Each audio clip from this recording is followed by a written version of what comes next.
The morning sun cast long shadows across the military training ground as Sarah Martinez stepped out of the transport vehicle. At 22, she stood barely 5 feet 4 inches tall, her slight frame making her appear even younger among the towering male recruits surrounding her. The other soldiers exchanged knowing glances and smirks as she struggled to lift her heavy duffel bag from the truck bed. Commander James Harrison watched from his office window, his weathered face showing obvious disappointment. He had specifically requested an all-male unit for this elite special operations training program, but headquarters had forced this young woman into his squad. Her file showed decent scores from basic training, but Harrison had seen enough fresh-faced recruits crack under real pressure to know that paper qualifications meant nothing in the field. The whispers started immediately among the other trainees. Marcus Thompson, a former college football player from Texas, rolled his eyes as Sarah walked past. "Great, now we have to babysit," he muttered to his bunkmate. "She'll probably cry and quit before the first week ends." The sentiment spread quickly through the group like wildfire. Sarah pretended not to hear the comments, but each word stung like a physical blow. She had fought for years to get this opportunity, facing rejection after rejection from various military programs. Her father, a decorated veteran himself, had warned her about the challenges she would face as a woman in special forces, but nothing had truly prepared her for the cold reception she received. During the first equipment check, Sarah struggled with the weight of the standard issue gear. The bulletproof vest hung awkwardly on her small frame, and the weapon felt heavy in her hands. Sergeant Rodriguez, the head trainer, shook his head in frustration as he watched her fumble with the equipment. "Martinez, if you cannot handle basic gear, how do you expect to survive in combat?" He barked, loud enough for everyone to hear. The other recruits snickered behind her back, already writing her off as a liability. They had been training together for months before her arrival, forming tight bonds and establishing their hierarchy. Sarah was clearly the outsider, the weak link that would drag down their entire unit's performance. That evening in the mess hall, Sarah sat alone at a corner table, picking at her food while conversations and laughter filled the air around her. She could feel dozens of eyes watching her every move, waiting for her to make a mistake or show weakness. The isolation was almost unbearable, but she forced herself to maintain her composure. Commander Harrison reviewed her file one more time that night, searching for any reason to transfer her out of his program. Her psychological evaluations were solid, her academic scores impressive, and her physical fitness tests showed steady improvement. Yet something about her presence in his unit felt wrong to him. He had trained hundreds of soldiers over his 20-year career, and his instincts told him she would never survive the brutal training ahead. The next morning brought the first real challenge. The recruits were ordered to complete a 10-mile march through rough terrain while carrying full combat gear. Sarah started strong, keeping pace with the middle of the group, but as the miles wore on, her breathing became labored and her steps less steady. "Come on, Martinez," shouted Thompson from behind her. "My grandmother could move faster than that." The other soldiers laughed, but Sarah gritted her teeth and pushed forward. Every muscle in her body screamed in protest, but she refused to give them the satisfaction of seeing her quit. By mile 8, Sarah had fallen to the back of the group, sweat pouring down her face despite the cool morning air. Her legs felt like lead weights and her vision began to blur from exhaustion. The other recruits had already finished and were waiting at the checkpoint, checking their watches and making bets about whether she would collapse before reaching the end. Commander Harrison drove up in his Jeep just as Sarah stumbled and nearly fell. For a moment, he considered offering her a ride back to base, ending her misery and proving his point about her unsuitability for the program. But something in her determined expression made him pause. Despite her obvious struggle, she was still moving forward, still fighting to complete the mission. As Sarah finally crossed the finish line, more than 20 minutes behind the last male recruit, the group fell silent. She bent over, hands on her knees, gasping for air but standing on her own 2 feet. No tears, no complaints, no requests for special treatment.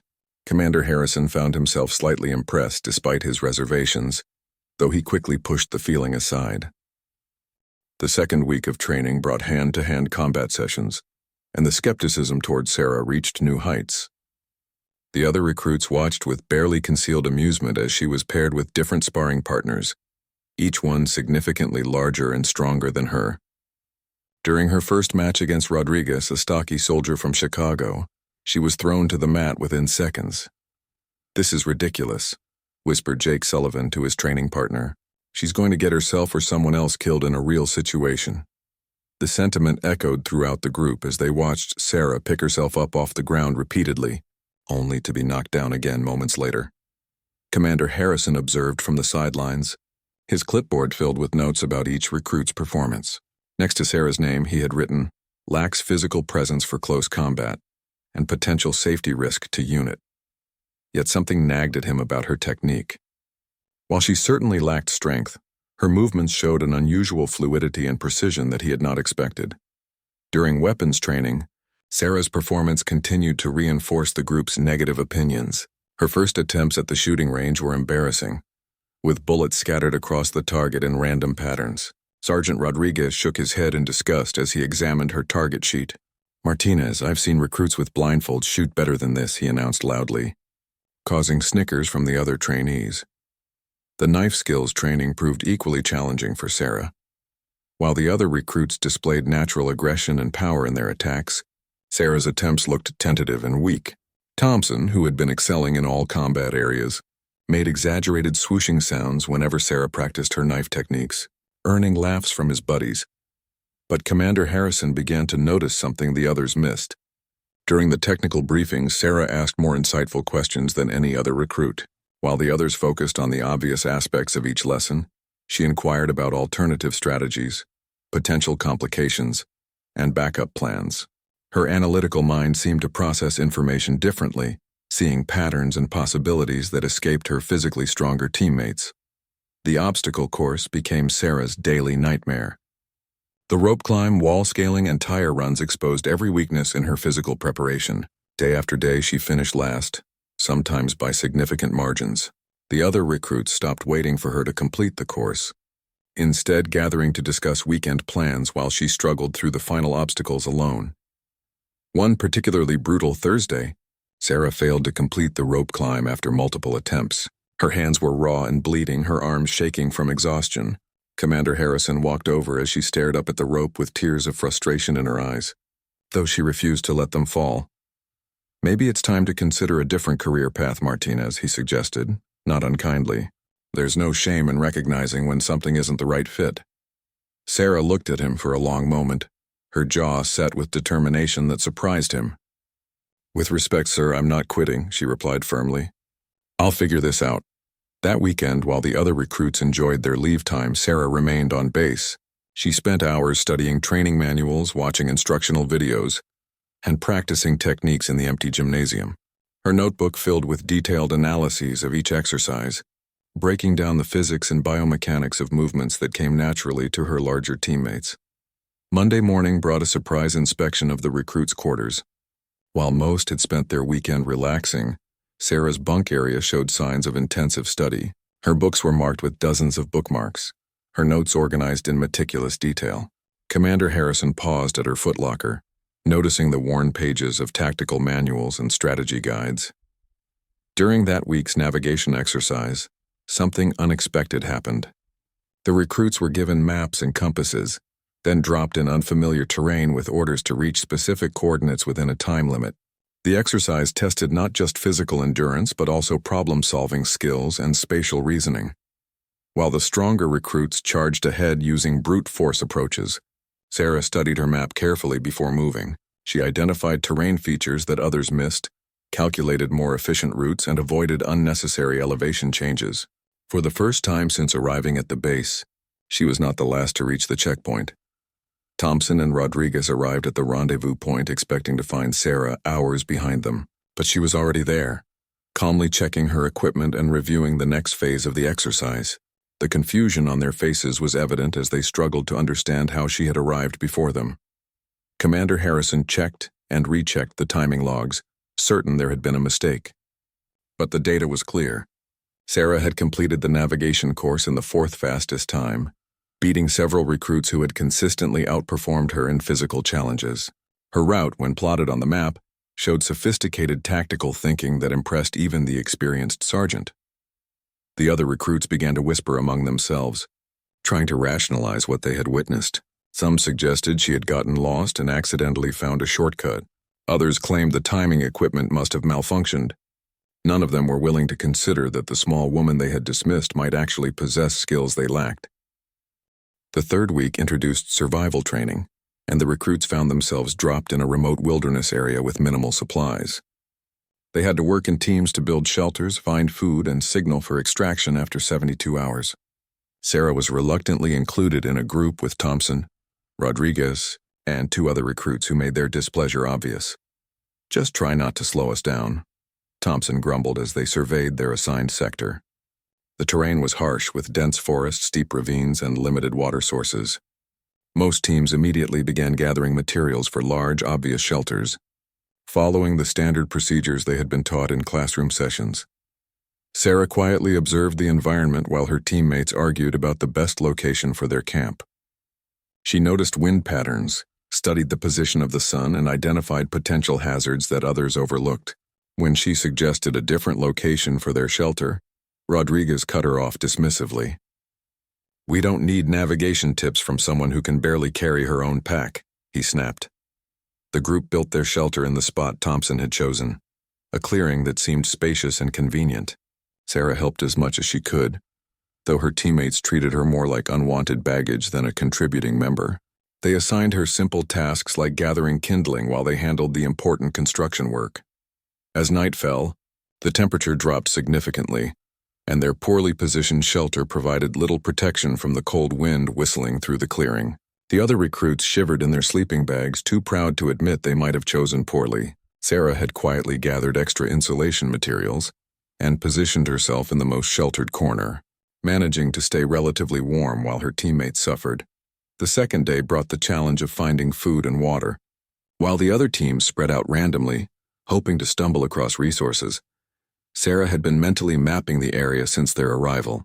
She noticed subtle signs that her teammates missed, identifying animal trails, water indicators, and edible plants that she had studied extensively during her weekend preparations.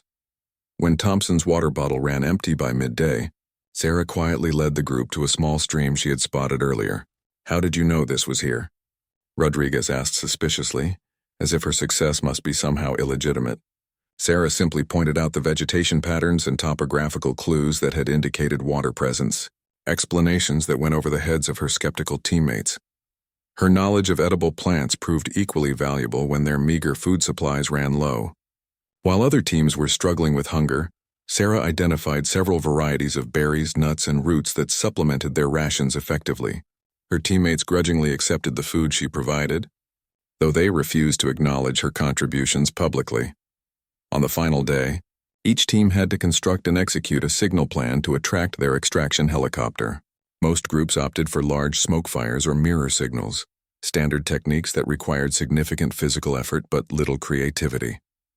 Sarah suggested a different approach, proposing a series of coordinated signals that would be more visible from aerial distance and require less fuel to maintain.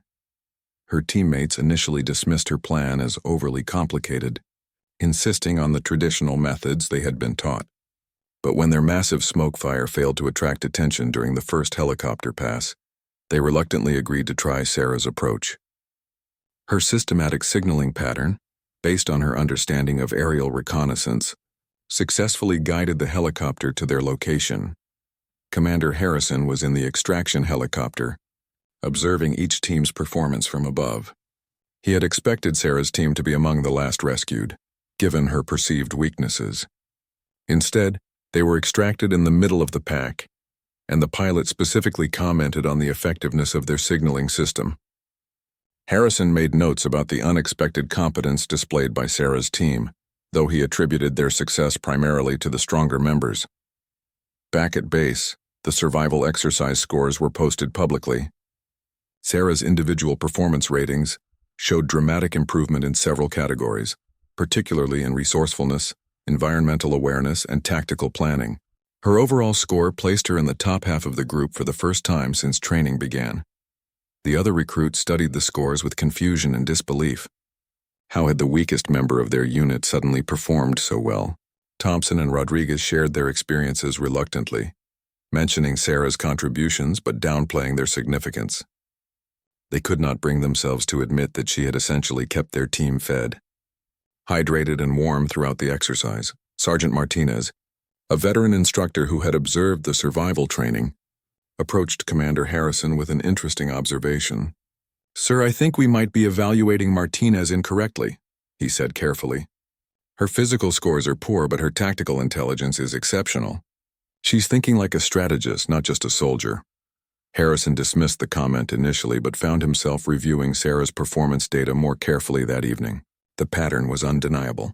In every exercise that required mental acuity rather than pure physical strength, Sarah performed at or above average.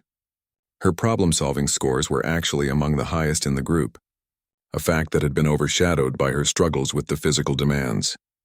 During the week's final evaluation meeting, Harrison faced a decision about whether to recommend Sarah for continuation in the program. Her physical fitness scores remained below standard, and her combat performance was still problematic. Yet her survival exercise results and analytical capabilities suggested potential that he had not initially recognized. The other instructors were divided in their opinions. Some felt that physical standards existed for good reasons and should not be compromised. Others argued that modern warfare required diverse skill sets, and that pure physical dominance was becoming less critical than intelligence and adaptability. As Harrison reviewed all the data one more time, he noticed something that changed his perspective entirely. While Sarah's individual physical scores were poor, her team performance ratings were consistently higher than expected. Somehow, teams that included her performed better than their individual capabilities suggested they should. She was having a positive impact that traditional metrics were not capturing. Week 4 brought the most challenging phase of training yet. A simulated hostage rescue mission that would test every skill the recruits had learned. The scenario involved infiltrating a mock terrorist compound, neutralizing threats and extracting civilians without casualties. Teams would be evaluated on speed, stealth, coordination, and mission success. Commander Harrison announced that this exercise would determine who advanced to the final phase of training. The stakes were higher than ever, and the pressure was visible on every recruit's face. Sarah felt the weight of expectations differently than her peers, knowing that even a single mistake would confirm everyone's doubts about her capabilities. The teams were reshuffled for this critical exercise, mixing up the previous partnerships to test adaptability. Sarah found herself assigned to Alpha Team with Jake Sullivan, Maria Santos, and Kevin O'Brien. While these recruits had been less openly hostile than Thompson's group, they still viewed her as a potential liability in a high-stakes situation. During the mission briefing, detailed floor plans and intelligence reports were distributed to each team. Most recruits focused on the obvious aspects of the assault plan, identifying entry points and target locations. Sarah studied the documents with the same intensity she had shown during survival training, but this time her teammates noticed her analytical approach. "What are you seeing that we're missing?" Sullivan asked, genuinely curious despite his reservations about her abilities. Sarah pointed out several details that others had overlooked, including blind spots in the compound's surveillance coverage, structural weaknesses that could provide alternative entry routes, and civilian evacuation paths that minimized exposure to crossfire. Santos, who had previously dismissed Sarah as dead weight, found herself impressed by the thoroughness of the analysis. "These are actually good observations," she admitted reluctantly. "Maybe we should consider incorporating some of these ideas into our plan." For the first time, Sarah felt like her teammates were treating her as a contributor rather than a burden. The planning session revealed Sarah's greatest strength yet. While her teammates proposed straightforward assault approaches, she suggested a more sophisticated strategy that minimized risk and maximized efficiency. Her plan involved coordinated diversions, multiple entry points, and contingency procedures for various complications that might arise during the mission. O'Brien, a former police officer with real tactical experience, was surprised by the sophistication of Sarah's proposals. "Where did you learn to think like this?" he asked. Sarah explained her extensive study of case histories, tactical manuals, and mission reports that she had been consuming during her free time. Her theoretical knowledge was far more extensive than anyone had realized. When Alpha Team presented their mission plan to the instructors, it was notably more detailed and comprehensive than the other team's proposals. Sergeant Rodriguez, who had been consistently critical of Sarah's performance, found himself asking probing questions about the tactical reasoning behind their approach. The answers came primarily from Sarah, who had clearly done the bulk of the strategic thinking. Commander Harrison observed the briefing with growing interest. Sarah's confidence during the presentation was completely different from her tentative performance in physical training. She spoke with authority about timing, coordination, and risk assessment, demonstrating knowledge that exceeded what was typically expected from recruits at this level. The actual exercise began at dawn, with teams moving out at 15-minute intervals to prevent interference with each other's missions. Alpha Team's approach was markedly different from the others, using the alternative routes and timing sequences that Sarah had identified during her planning phase. While other teams encountered immediate resistance at the main entrances, Alpha Team penetrated the compound's perimeter without triggering alarms. Sarah's study of the surveillance patterns had identified a 12-minute window when guard rotations created a vulnerable gap. Her teammates were amazed at how accurately she had predicted the security timing. Inside the compound, the team's coordinated approach proved highly effective. Rather than rushing toward the hostage location, they systematically cleared areas using Sarah's methodical progression plan. Each team member had specific roles and backup assignments, creating redundancy that prevented mission failure when unexpected complications arose. The first major test came when they encountered locked doors that were not mentioned in the intelligence briefing. While other teams might have resorted to explosive breaches that would compromise stealth, Sarah had researched alternative entry methods and guided O'Brien through a lock-picking technique that maintained their tactical advantage. During the hostage extraction phase, Sarah's planning proved crucial once again. She had identified multiple evacuation routes and established communication protocols that allowed the team to adapt when their primary exit was blocked by simulated enemy forces. Her contingency thinking kept the mission on track when other teams were failing due to unexpected obstacles. The exercise culminated in a tense final phase where teams had to navigate through simulated crossfire while protecting civilian hostages. Sarah's small size became an advantage for the first time, allowing her to provide cover for evacuees in spaces where larger team members could not effectively operate. When the mission timers stopped, Alpha Team had achieved a complete success with 0 simulated casualties. The only team to accomplish a perfect score, their mission time was also among the fastest, despite their methodical approach. The instructors were clearly surprised by the outcome, having expected this particular team composition to struggle.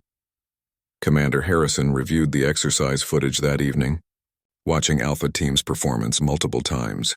Sarah's role in their success was undeniable. Her planning had anticipated problems that other teams never saw coming, and her tactical guidance had enabled execution that exceeded her teammates' individual capabilities. The other recruits gathered around the posted results with disbelief.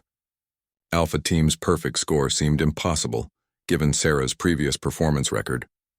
Thompson and Rodriguez demanded to review the mission parameters, convinced that their team must have been given an easier scenario or received unfair advantages. But the mission parameters were identical for all teams, and the footage clearly showed Alpha Team facing the same challenges as everyone else. The difference was in their preparation, coordination, and adaptive problem-solving, areas where Sarah's contributions had been decisive, but previously unrecognized. The success of the hostage rescue exercise shifted the dynamic among the recruits in ways that surprised everyone. While Sarah's teammates from Alpha Team began to view her differently, many others remained skeptical about her capabilities. Thompson, in particular, insisted that her performance was a fluke that would not be repeated under real pressure. Commander Harrison found himself in an unexpected position. The exercise results were impossible to ignore, yet Sarah's physical fitness scores still lagged significantly behind program standards. He faced pressure from his superiors to maintain consistent evaluation criteria, while growing evidence suggested that traditional metrics might not capture her true value as a soldier. The 5th week introduced psychological stress testing, designed to evaluate how recruits performed under extreme mental pressure. The exercises included sleep deprivation, sensory overload, and simulated interrogation scenarios that pushed each individual to their breaking point. Many strong physical performers had failed this phase in previous training cycles. Sarah entered the stress testing phase with quiet determination. Her experience of being doubted and criticized had already provided a form of psychological conditioning that her peers lacked. While they faced unfamiliar pressure for the first time, she had been operating under intense scrutiny since her arrival at the base. The first stress test involved 24 hours of continuous problem solving while dealing with loud noises, flashing lights, and frequent interruptions. Many recruits became irritable and made increasingly poor decisions as fatigue set in. Sarah's performance remained remarkably consistent throughout the ordeal, her analytical approach seemingly unaffected by the external pressures. During the simulated interrogation exercise, each recruit faced aggressive questioning, designed to break their concentration and force mistakes. The interrogators used personal attacks, false information, and psychological manipulation to create stress and confusion. Most recruits either became defensive or shut down completely under the pressure. Sarah's interrogation lasted longer than anyone else's, as the instructors found her responses frustratingly consistent and logical. They attacked her size, her gender, and her previous poor performance, but she maintained composure and stuck to her training protocols. Her ability to compartmentalize stress impressed even the experienced interrogators. Sergeant Martinez, who had been observing the stress tests carefully, made detailed notes about each recruit's psychological profile. Sarah's results stood out dramatically from her peers. While physically stronger recruits cracked under mental pressure, she demonstrated unusual resilience and maintained clear thinking under extreme conditions. The sleep deprivation challenge proved to be another unexpected strength for Sarah, having spent countless late nights studying during her preparation phase. She was accustomed to functioning effectively with limited rest. While other recruits became sluggish and made errors in judgment, Sarah continued to perform complex tasks with minimal degradation. Commander Harrison watched the stress test results with growing amazement. The same recruit who struggled to complete physical challenges was excelling in psychological resilience, a trait that often proved more critical than raw strength in actual combat situations. Her scores in mental toughness were among the highest he had ever recorded. The final psychological test involved a complex, decision-making scenario where recruits had to manage multiple crisis situations simultaneously. They were given incomplete information, conflicting priorities, and impossible timelines, forcing them to make judgment calls under extreme pressure. Most recruits became overwhelmed and either froze or made rash decisions. Sarah approached the scenario systematically, prioritizing tasks based on risk assessment and available resources. She requested clarifying information when possible, delegated appropriately when team members were available, and made difficult decisions without second-guessing herself. Her performance was textbook perfect, following protocols that many recruits forgot under pressure. When the psychological evaluation scores were compiled, Sarah ranked second overall in the group, behind only Sullivan, who had previous military experience from a family background. Her resilience, decision-making, and stress management capabilities far exceeded what anyone had predicted based on her physical performance. The other recruits struggled to reconcile these results with their preconceptions about Sarah's capabilities. Rodriguez privately admitted to Santos that he was beginning to question his initial assessment of Sarah's potential. "Maybe we've been focusing on the wrong things," he said thoughtfully. "Physical strength doesn't matter much if you fall apart mentally." Thompson remained the most vocal skeptic, insisting that psychological tests were not representative of real combat conditions. "When bullets start flying, you need warriors, not thinkers," he argued to anyone who would listen. But his confidence was shaken by Sarah's consistent outperformance in areas where he had expected her to fail completely. Commander Harrison scheduled individual evaluation meetings with each recruit to discuss their progress and potential advancement to the final training phase. When Sarah entered his office, he found himself looking at her with completely different eyes than he had 5 weeks earlier. Her transformation was not physical, but it was undeniably real. "Martinez, your performance has been unusual," Harrison began carefully. "Your physical scores remain concerning, but your tactical and psychological evaluations are exceptional. I'm struggling to determine how to assess your overall readiness for advanced training." Sarah listened respectfully, but her confidence was evident in her posture and eye contact. "Sir, I understand that I don't fit the typical profile for this program," Sarah replied thoughtfully, "but I believe that modern military operations require diverse skill sets. My strengths may be different from my teammates, but they're equally valuable in achieving mission success. Harrison found her self-assessment remarkably mature and accurate. During their conversation, Harrison realized that Sarah had been studying not just tactics and strategy, but also leadership and team dynamics. Her questions about the program's objectives and her suggestions for improving training effectiveness demonstrated thinking that extended far beyond individual performance. She was considering the bigger picture in ways that impressed him. As the meeting concluded, Harrison made a decision that surprised even himself. Despite her physical limitations, Sarah would advance to the final phase of training. Her unique combination of tactical intelligence, psychological resilience, and strategic thinking made her too valuable to dismiss based on traditional physical standards alone. The announcement of final phase participants created a stir among the remaining recruits. While most selections were predictable, Sarah's advancement shocked those who had written her off weeks earlier. Thompson openly questioned the decision, but his protests were dismissed by instructors who had seen her recent performance data. The final phase of training took place at a remote facility designed to simulate real-world combat conditions.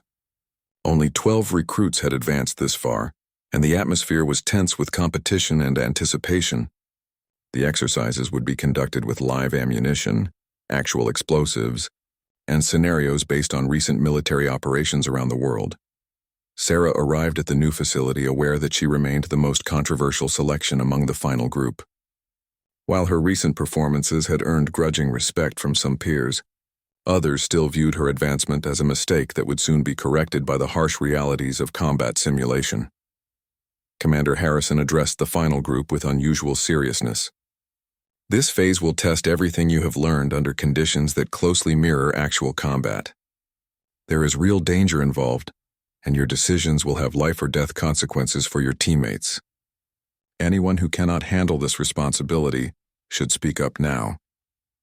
The first exercise involved a complex urban warfare scenario with multiple objectives, hostile civilians, and rules of engagement that changed dynamically based on evolving situations.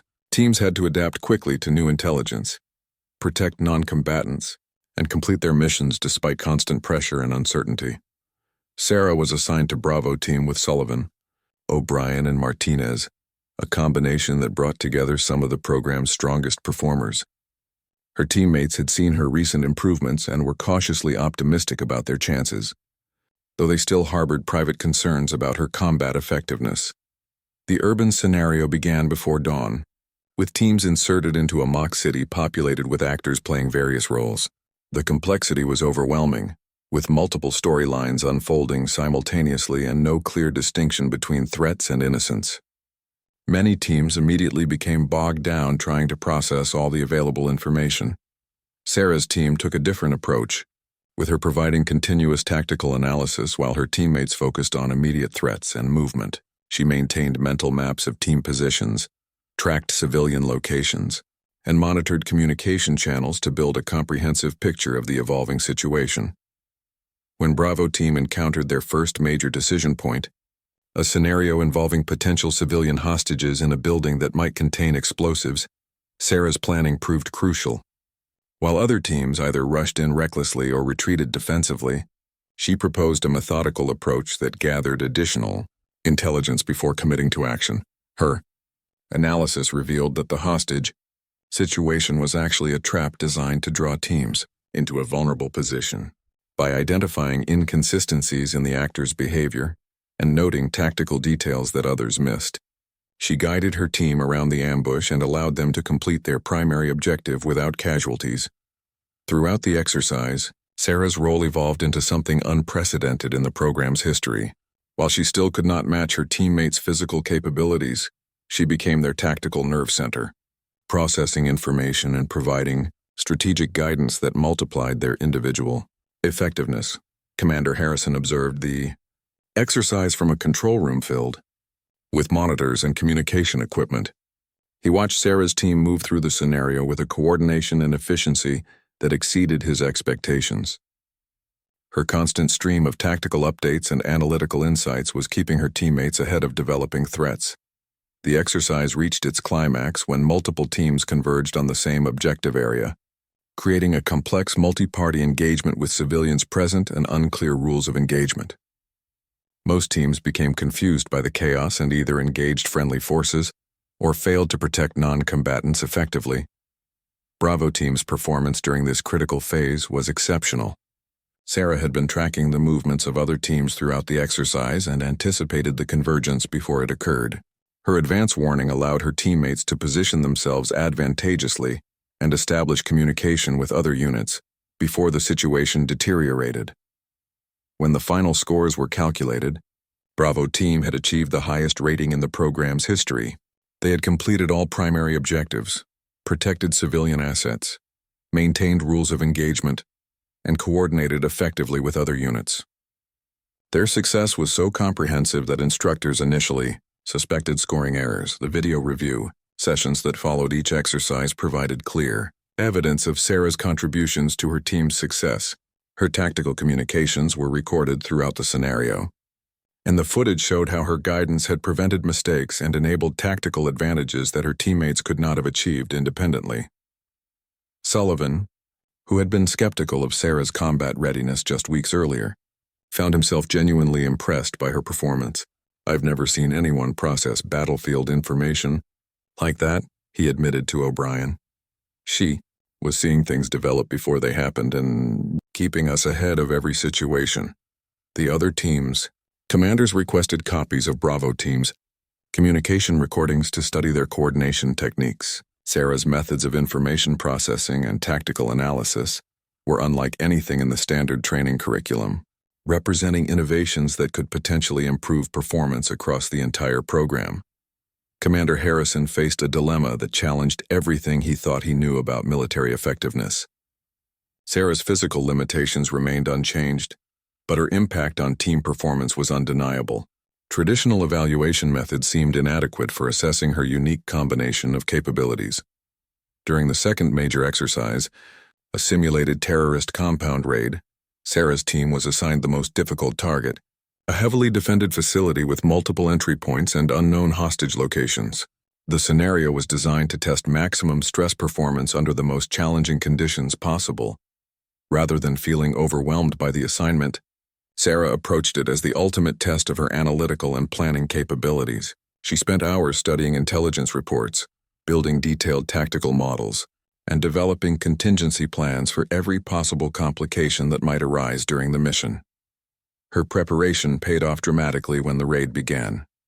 While other teams struggled with unexpected obstacles and changing conditions, Bravo Team executed their mission with surgical precision. Sarah's advanced planning had anticipated most complications, and her real-time tactical guidance handled the few surprises that occurred. The raid concluded with complete mission success and 0 casualties, a result that shocked even experienced instructors who had designed the scenario to be nearly impossible. Sarah's integration of intelligence analysis, tactical planning, and real-time coordination had created a new model for small unit effectiveness. As the final phase neared its conclusion, Commander Harrison realized that he was witnessing something unprecedented in his military career. Sarah had not just succeeded despite her limitations. She had redefined what success looked like in modern military operations. The final evaluation came in the form of a comprehensive field exercise that would determine graduation from the Elite Special Operations program. Each remaining recruit would be assessed individually on their overall readiness for deployment to active combat units. The exercise combined every skill they had learned over the previous months in a scenario that closely replicated actual mission conditions. Commander Harrison stood before the final group with mixed emotions. Over the course of the training program, his understanding of military effectiveness had been fundamentally challenged. Sarah Martinez, the recruit he had initially wanted to dismiss, had consistently exceeded expectations in ways that forced him to reconsider decades of established thinking. The graduation exercise was designed as a solo mission, removing the team support that had become Sarah's greatest strength. Each recruit would infiltrate a heavily defended compound, gather critical intelligence, and extract without being detected. The mission tested every aspect of their training under the most realistic conditions possible. Sarah approached her final test with the same methodical preparation that had served her throughout the program.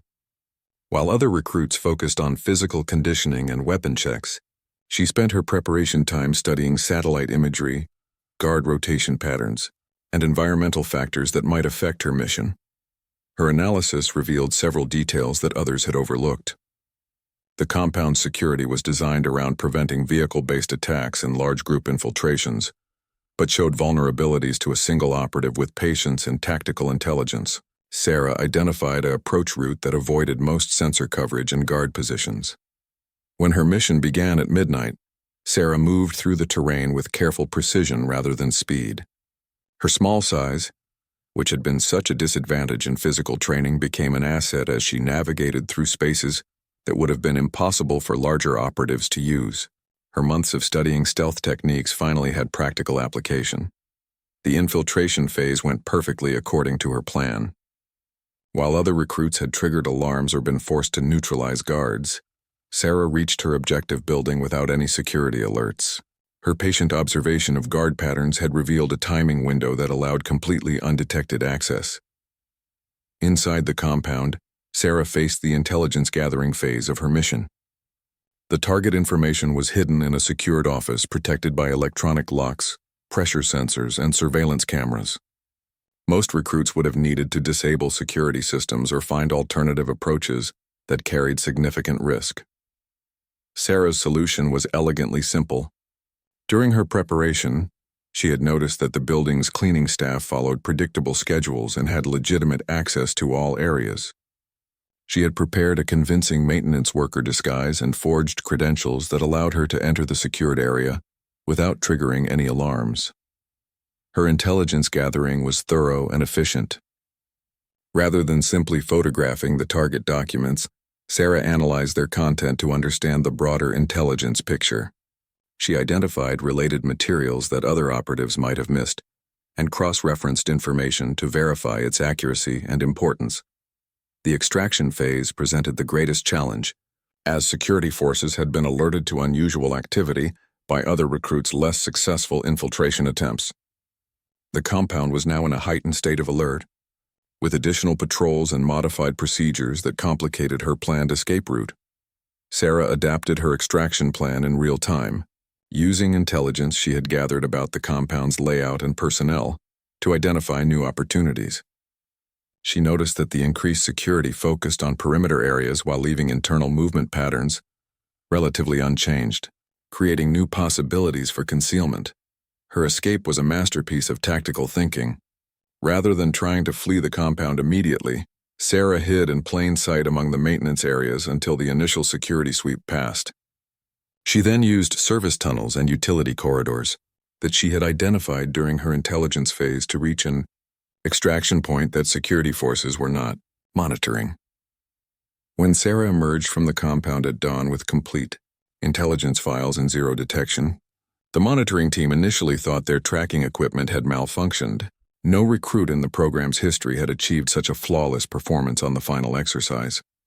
Every aspect of her mission had been executed perfectly. Commander Harrison reviewed the mission footage multiple times, unable to believe what he was seeing. Sarah had not just passed the final test. She had redefined the standards for what was possible. Her approach was so sophisticated that it would be studied and taught to future recruits as an example of operational excellence. The graduation ceremony took place a week later, with military officials from multiple branches attending to observe the new class of special operations personnel. When Sarah's name was called to receive her certification, the applause was genuine and enthusiastic from instructors and fellow recruits who had witnessed her transformation. Commander Harrison approached Sarah after the ceremony with an expression of amazement and respect that would have been unimaginable months earlier. "Martinez, I owe you an apology," he said sincerely. "I almost made the biggest mistake of my career by underestimating your potential. You've taught me more about military effectiveness than 20 years of traditional training." Sarah accepted his words graciously, understanding that his initial skepticism had been based on conventional wisdom rather than personal prejudice. She had proven that military excellence could take many forms, and that diversity of capabilities made units stronger rather than weaker. The truth that Commander Harrison could not believe was simple, yet profound. Sarah Martinez had not succeeded despite being different from traditional soldiers. She had succeeded because she was different. Her unique combination of analytical intelligence, psychological resilience, and tactical creativity represented the future of military operations in an increasingly complex world. As Sarah received her final assignment to an elite intelligence unit, Commander Harrison realized that she had not just graduated from his program, she had evolved it. Her legacy would influence how future recruits were evaluated and trained, ensuring that exceptional individuals would not be overlooked because they did not fit traditional expectations. The doubts that had surrounded Sarah from her first day had been completely transformed into recognition and respect. She had proven that true strength came in many forms, and that the most valuable soldiers were often those who brought unique perspectives to traditional challenges. Her success story would inspire future generations of recruits who face similar skepticism and discrimination.